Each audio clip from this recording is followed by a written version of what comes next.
This is Killer Innovations, a show about ideas, creativity, and how you can innovate.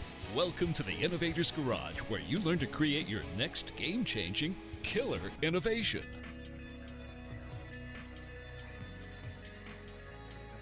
So, how's your week going? We are back here in the studio. We've had a great week. Lots of things going on. As we shared in the last show, we're doing some experiments with some short-form content. So check out, if you haven't listened to last week's show, to catch what we're now calling 5 Minutes to New Ideas. It'll appear in the fourth segment. It's a little bit of an experiment. We'd like to hear your feedback, so please listen to the entire show to get into the fourth segment. Check out that 5 minutes, part of giving you some sparking ideas that hopefully will drive and lead you to coming up with some new products, some new services, some ways to transform your business. As it's just one way we're trying to just change things up.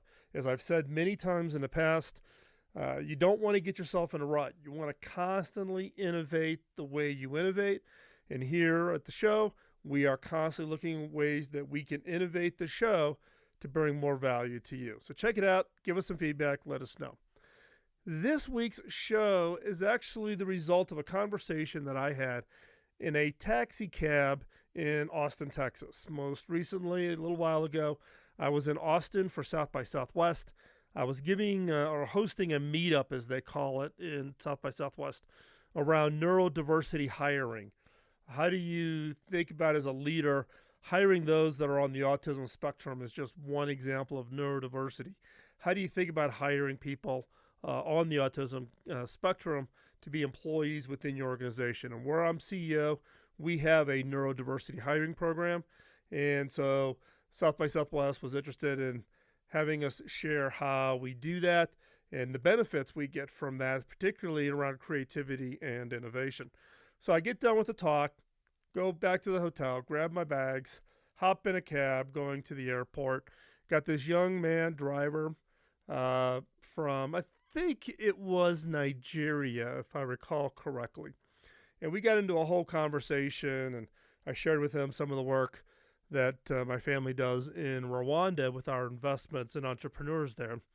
And he was asking a little bit about my background. I shared where I was at now and kind of my history. And then this driver just shifted the whole tone into almost feeling like I was being interviewed on the drive. And he was taking mental notes. He was asking about, things that, how did I get to be successful? How did it, what lessons could I share with him? He was driving a taxi basically to put food on the table and keep a roof over the head of his young family. But this was clearly somebody who had desires to do more than just be satisfied with what his current career outlook looked like. So we got to talking, and I was sharing some things with him, and we got to the airport, and we got stuck in traffic, but to be quite honest, I didn't care. The conversation was so engaging, me learning from his perspectives of what it was like, where he came from, and then being an immigrant and trying to find work and think about career, family. It just also reinforces that it doesn't matter where you are in the world. We all have kind of the same basic fundamental drivers, right? Of, growing up, getting married, having families, providing, doing something that has impact, leaving a legacy, all those types of things. And so this driver specifically asked me about my kind of, what were the things that I kind of followed as kind of my rules to live by that I felt contributed to the success I had. And I didn't have anything planned. Now, some of you, if you've listened to the show for a long time, there was probably a show, I don't know, it's got to be 4 or 5 years ago where I talked a little bit about this. But to be quite honest, I really haven't thought about it recently. So I get on this plane, flying back from Austin to Colorado, and I actually sat down in my notebook and I started listing out kind of those things that are what I would call what are my personal rules to live by.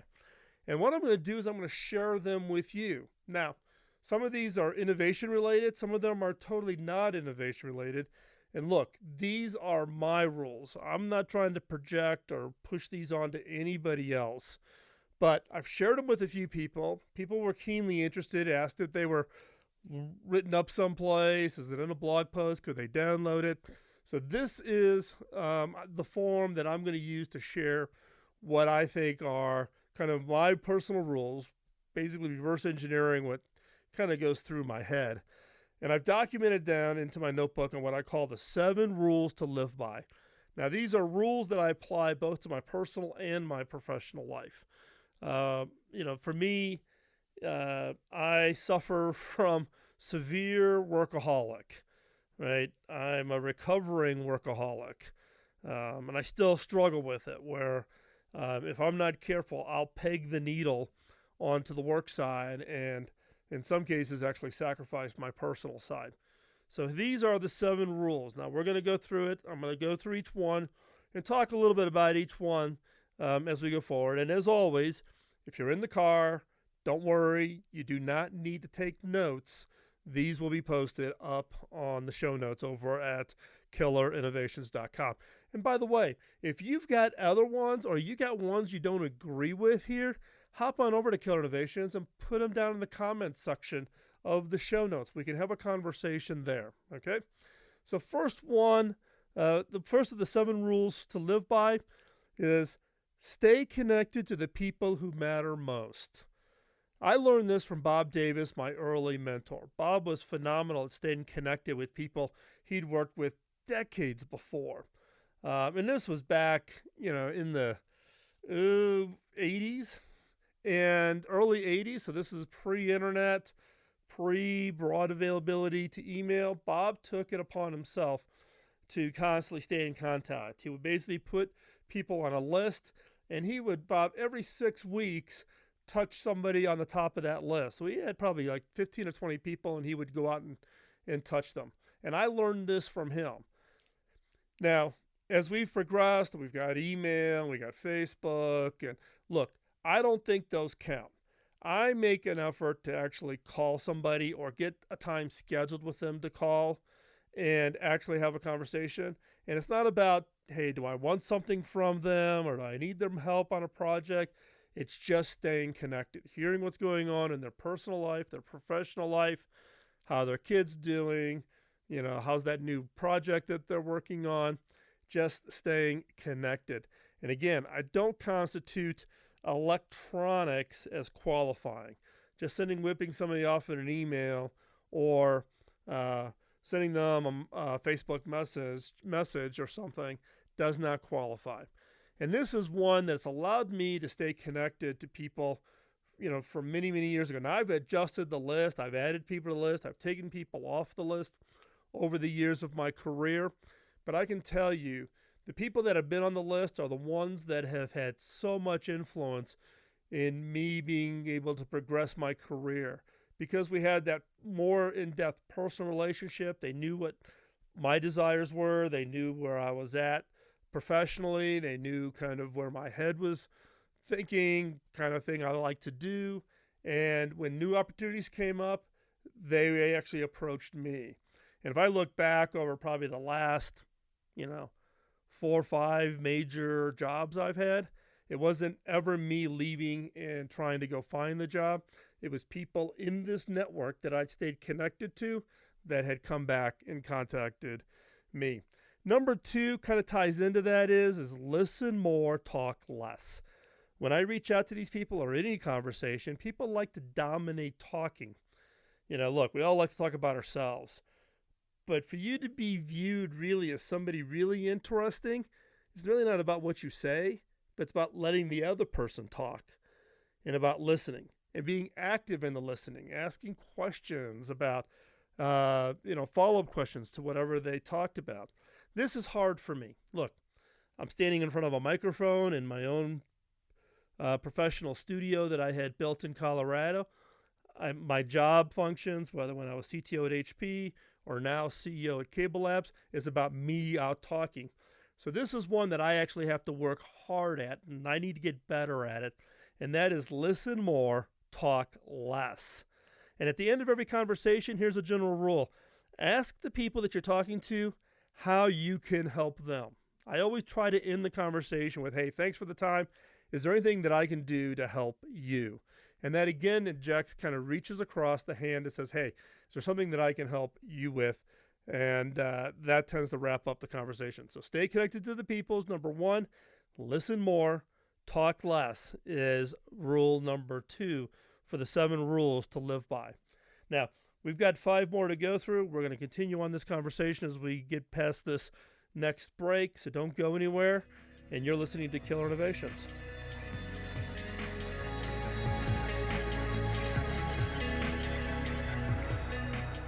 Welcome back. We've covered 2 of the 7 rules to live by. Let's pick up with number 3. Number 3 is only make commitments you are truly committed to follow through on. Do not make false promises. Don't go out there and promise everything to everybody and then only do the ones that you are really, truly committed to. And this is one that is just more frustrating than anything else I've come across, where people have committed to do something, they're gonna make a call on your behalf or send you something, and then nothing happens. Radio silence. So this is one that I try to live by, and I look for the people that are in my close network to always live by. Now, the flip side is I can look back on my career where I made commitments that I couldn't deliver on. I've made some commitments to people with all good intention, and then things come up and I couldn't deliver. And what I actually found is by stepping up and admitting that, said, hey, I told you I could do that. I've looked into it. I just can't deliver that. I'm sorry. I know I made the commitment. I apologize. Is there something else that I can do to make this up? Because I know I promised this to you, but I'm not able to fulfill that commitment. Now, when I say only make commitments you are committed to follow through on, some people swing the pendulum so far the other way, which is they make no commitments. They always are using weasel words. Well, I'll try, or I'll look into it, or let me think about that. No, that's not the resolution to this. Make commitments, deliver, does not mean don't make any commitments, right? We all live by commitments. You commit to your spouse or significant others. If you've got kids, you make commitments to your kids to be at their ball games. In my case, my commitments nowadays mostly revolve around my grandkids. And, Audrey, my oldest grandchild, she just turned 6. She's in kindergarten and being at her winter program at her school, right? Make commitments, deliver, do not disappoint. The other one, number 4 here, is don't get hung up on credit. Early in my career, so keep in mind the late 70s and through the 80s, there was this big battle within a lot of larger corporations around, who got the credit for the idea. And again, I'll go back to Bob Davis. He was my mentor. He was the one who hired me when I would call into my true first job from college. And it was a company called Deltac in Naperville, Illinois. It was part of Prentice Hall Publishing. And Bob was a phenomenal mentor. I talk about him a lot in the radio show, and he's actually listed pretty high up on the dedication page in my book. My career wouldn't be where it is today without what Bob supported me on. And this is one of the things that he taught me, was not getting hung up on the credit. Credit will always find its natural owner, the person who should eventually get it, because other people will recognize it.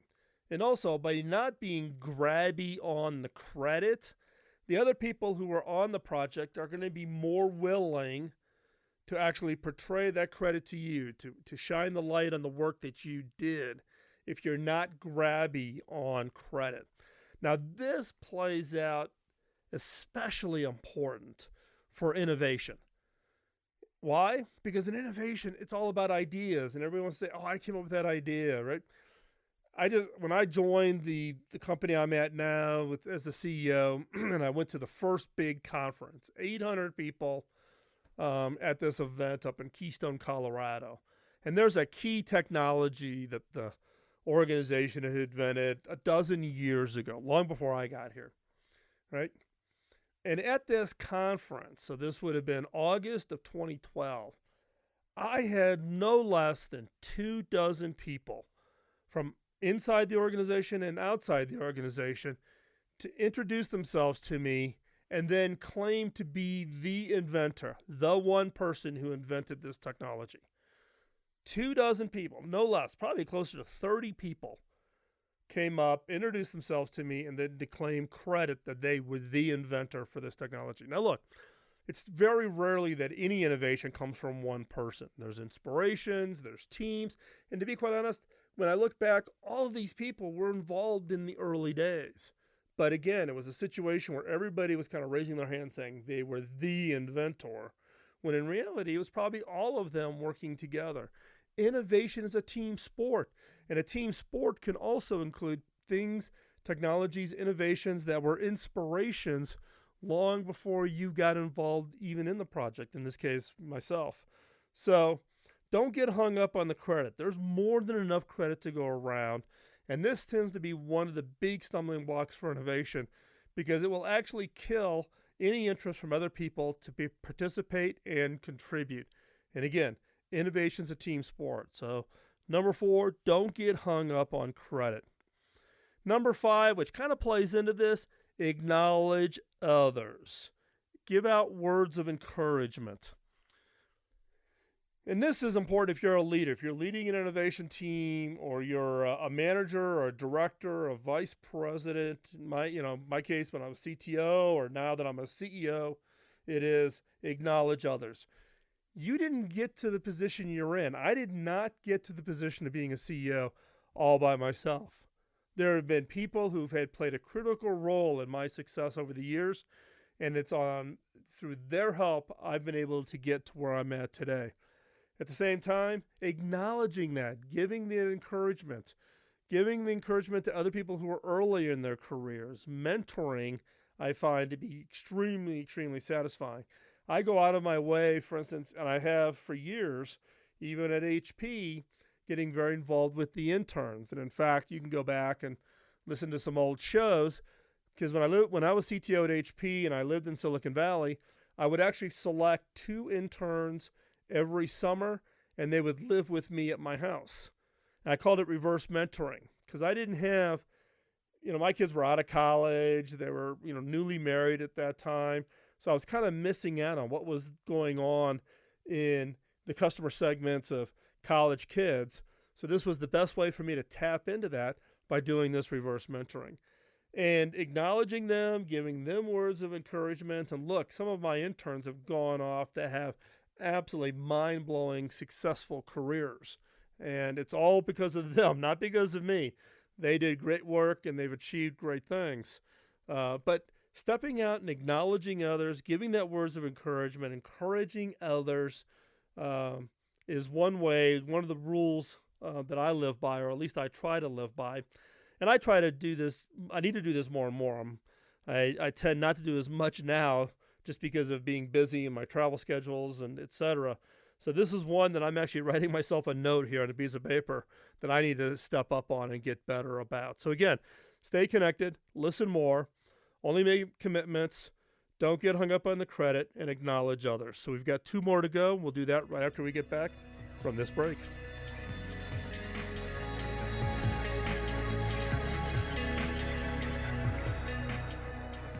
Welcome back. We're talking about the 7 rules to live by. These are my rules. I'm not trying to project them on you, but these are the rules that I try to live by. So, number 6, hug the haters. There is always going to be somebody out there that's going to be criticizing you or critical of what it is you're doing, or they just don't like you, right? We've all lived through it, whether it was in grade school, junior high, high school, whatever. And look, we have that in the workplace, particularly as you get to be more successful or you get to be higher profile. Social media has done a lot of really great things, but social media has also given a platform for the haters, for the trolls. So I say hug the haters. One is I kind of have this rule of what I call count to 10 before I respond. What I really mean is if someone, criticizes me on Facebook or Twitter, or a reporter criticizes something that I said in an interview, whatever, I don't immediately respond. And in fact, for reporters, I never respond. Doesn't matter how harsh they are in the article they write, I'm not going to respond. Even in social media, etc., I will always typically wait for the day if I can, wait till the next morning, or count to 10, take a deep breath, get your perspective, and actually bring other people in to have them read it to see if you're reading it the same way. So I count to 10, and the other rule about this is always respond with compassion. Not harshness, not rudeness, not name calling. Always respond with compassion.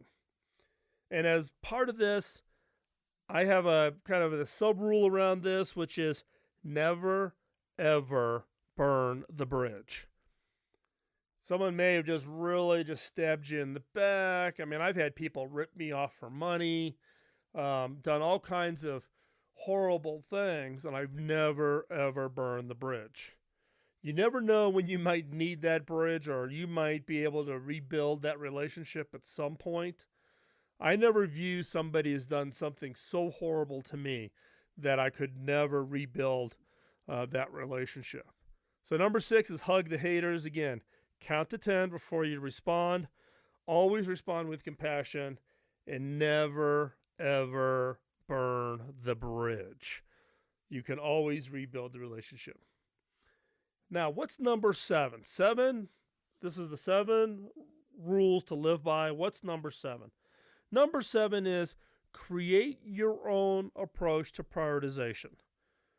You're going to get lots of demands and requests on your time. As I shared earlier in the show, I am a recovering workaholic.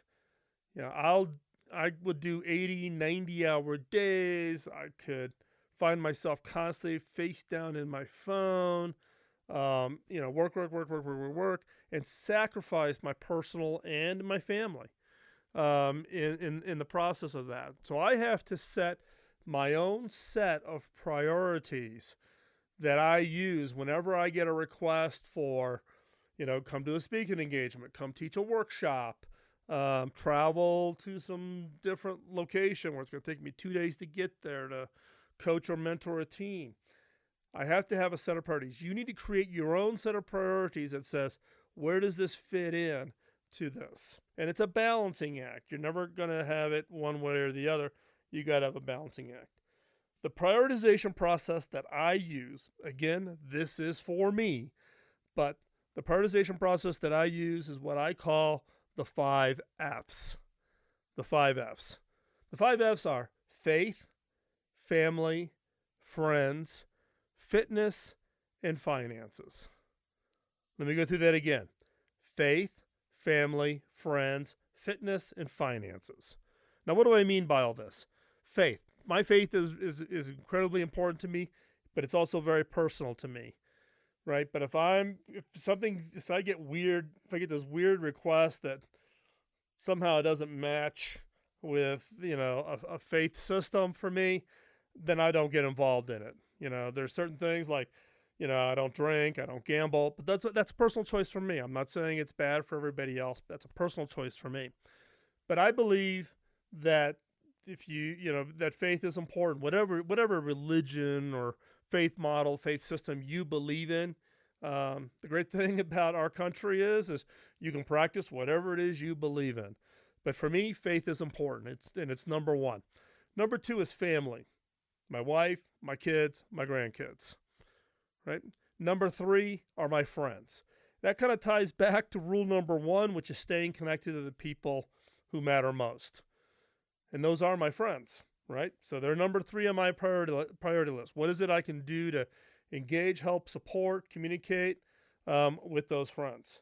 Number 4 is fitness, right?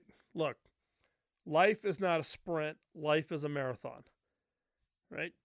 And you don't want to like just burn out and suffer all kinds of health issues just by working yourself to death and not eating right, etc. Now, I will also be the first to admit I'm not very good at this, right? My wife is incredibly good at this.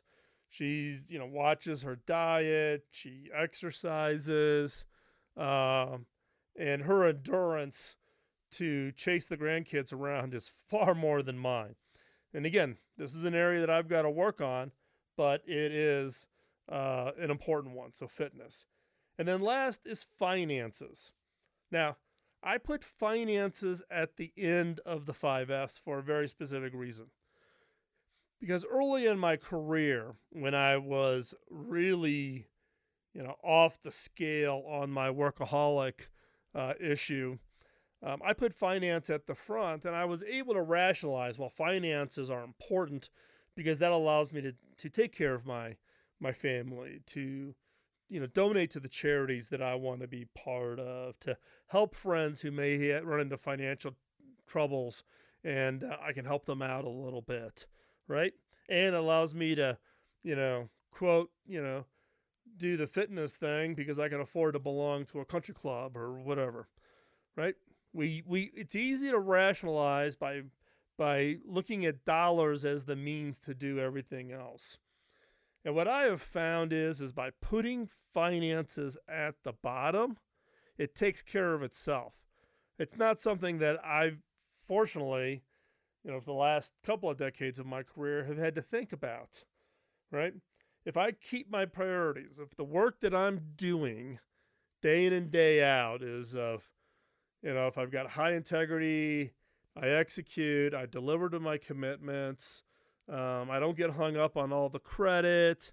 I acknowledge others, encouraging others, share the credit so that they feel part of it.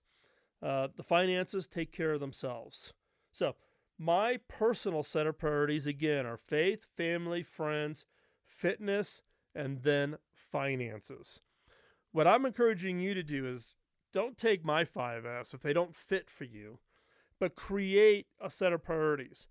So therefore, you have some form of a filter against all the requests that you have, against your time, your energy, your emphasis, your investment of whatever. You need to have something, some filtering mechanism that you can apply to help you sort through so that you don't get screwed up by having a wrong set of priorities. And I'll be the first to admit, early in my career, I didn't have this, and I did not have a good set of priorities. And it took me a long time to kind of dig myself out of all the problems that caused for me and my family. So again, for me, it's faith, family, friends, fitness, and finances. So again, let's go through the 7 rules to live by one more time. Number 1, stay connected to the people who matter most. Number 2, listen more, talk less. I need to do more of that. Number 3, only make commitments you are committed to follow through on. 4, don't get hung up on the credit. 5, acknowledge others, give words of encouragement. Number 6, hug the haters. And number 7, in my case, set your priorities. And for me, that's follow the 5 Fs. I hope you found this useful as we wrap up this segment.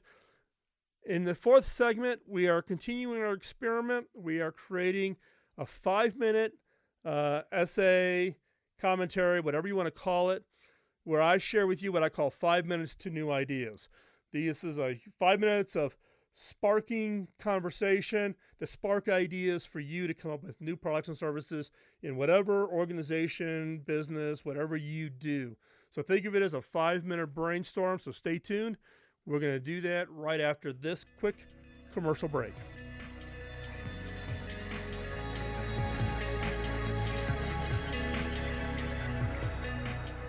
As we continue our experiment at finding ways to deliver more value to our listeners, here is this week's 5 minutes to new ideas. I've always been interested in graffiti. and I make a point to go out and photograph it whenever I'm traveling. It's an elaborate and sometimes quite visually stunning way of saying, I was here. This is who I was, and this is what I was thinking at the time. I remember visiting a small, obscure French castle on one of my trips, well off the tourist route. On the walls of the dungeon, someone had chiseled the outline of a hand and carved the words to the effect of, Pierre was here. It dated to the late 14th century. It's interesting that people have always felt the deep-seated need to announce their presence, no matter how fleeting our time is here on Earth. Now, fast forward to the early 1990s. I buy lots of completely random magazines when I'm traveling. Anything from Eastern European news rags to local magazines and newspapers. It's my way of constantly searching for new inspiration. Years ago, I picked up a copy of a magazine called Graffitosum in the Old Tower Record Store in Piccadilly Circus in London, now long gone.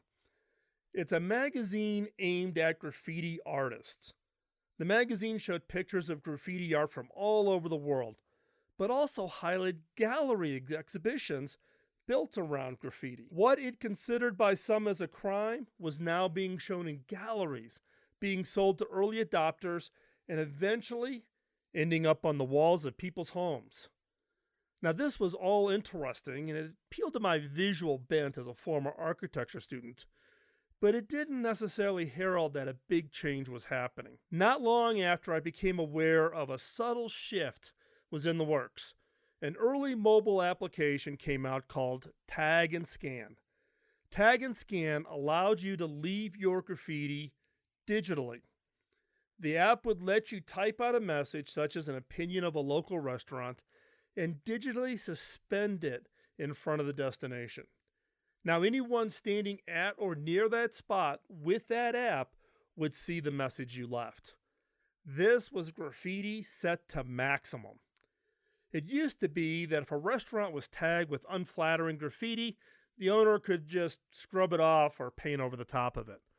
But with digital graffiti, you could now leave virtual message and the owner couldn't do anything about it. This transition from obscurity to the edge of mainstream was the first hint of something new. Transitions like this are hard to see, but when you do find them, jump on it. The Tag and Scan application was an early experiment and was limited to a small section of London, but I could feel that it was a program that was giving a hint to something much, much bigger.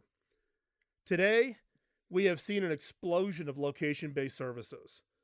They are the direct successor to Tag and Scan, and they tap into that same desire to be known, to be remembered, to have your opinion felt and heard, the same desire that causes people to chisel their name in a rock or tag a wall with an aerosol can. This action fed a human need to be known.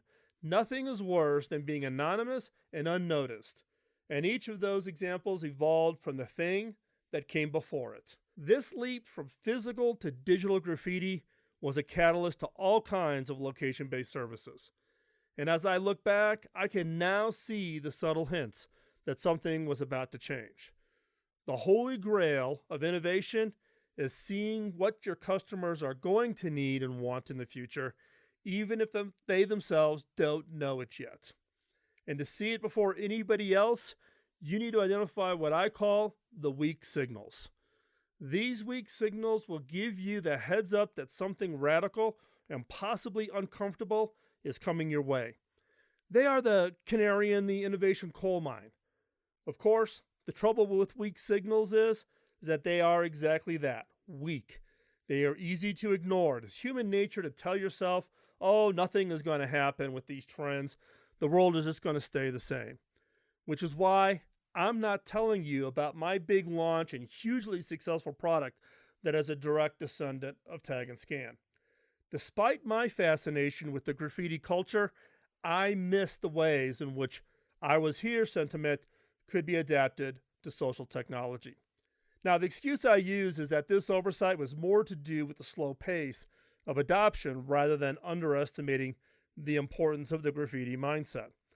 Keep in mind that we are talking about a weak signal that took almost 15 years to go from fringe to broad adoption. It's easy to get distracted and fall into that trap of thinking that it will never make it. So how do you find these weak signals?